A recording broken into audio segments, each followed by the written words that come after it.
first of all, we must get to the news of the weekend, and that is Nick Mullins under center and not Jimmy Garoppolo. When you heard that news, how did that hit you? Well, it's interesting, Vern, because I think playing back on that same AstroTurf in New York, I just don't think you can take the risk with Jimmy's ankle right now. I know that Coach Shanahan has a great deal of confidence in Nick, and so I think it's next man up. And I think from a long-term perspective, it's a smart decision. I mean, we've been decimated by injuries early in the season, and so I think we have to play the long game.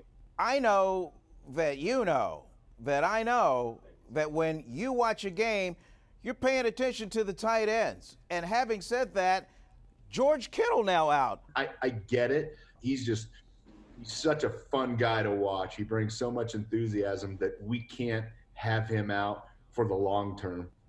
Let's go back to your playing days, Brent. I mean, 10 years in the league and famously putting up big numbers for the 49ers. Playing at the Giants, did you ever, like, whether it's walk through pre-game, kind of look at this turf and go, man, expletive, man, we got to play on this? Vern, I said that about every turf field back then. I mean, the turf has actually come a long way. I love these young guys. They're a little bit more spoiled than we were. We basically played on turf that was asphalt with horrible golf carpeting laid on top of it. And Pittsburgh and Cincinnati and Houston were the worst ones of all time, but New York was right up there. Well, let's put it this way. The numbers don't lie, Brent.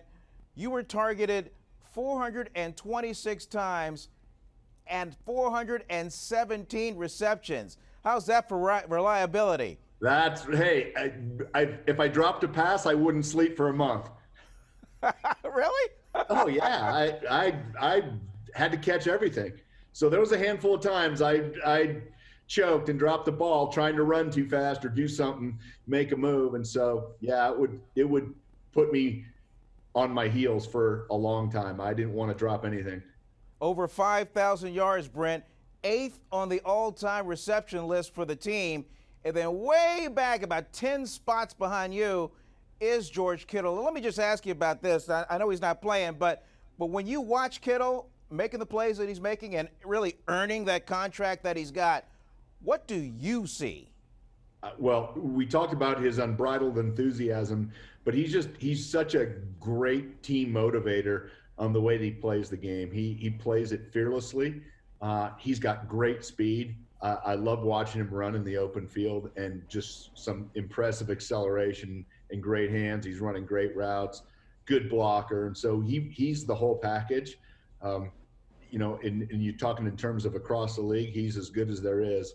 And I'm looking at enjoying him for years and years to come.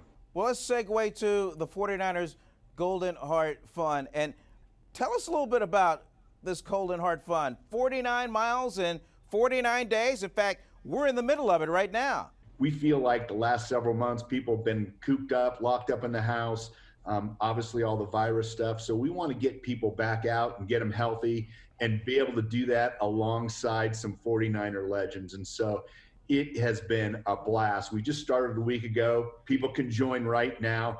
Goal is to get those 49 miles, either walking, running, riding a bike in 49 days.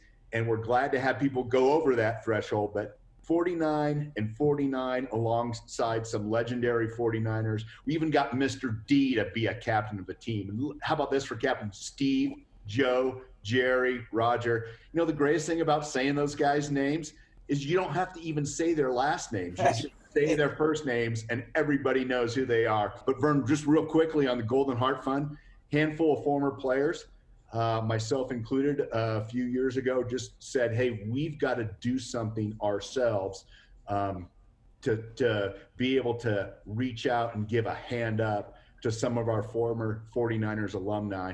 And whether it's medical help, psychological help, financial help, all the proceeds from the run, the 49 and 49 fitness challenge, I call it the run. It could be a walk, it can be whatever, are going to go to the Golden Heart Fund. And we just want to be there, Vern. And I think our fans and people out there can appreciate the fact that not all these guys have played in the days of multi-million-dollar contracts. And there's some guys that, certainly can struggle after getting out of the league.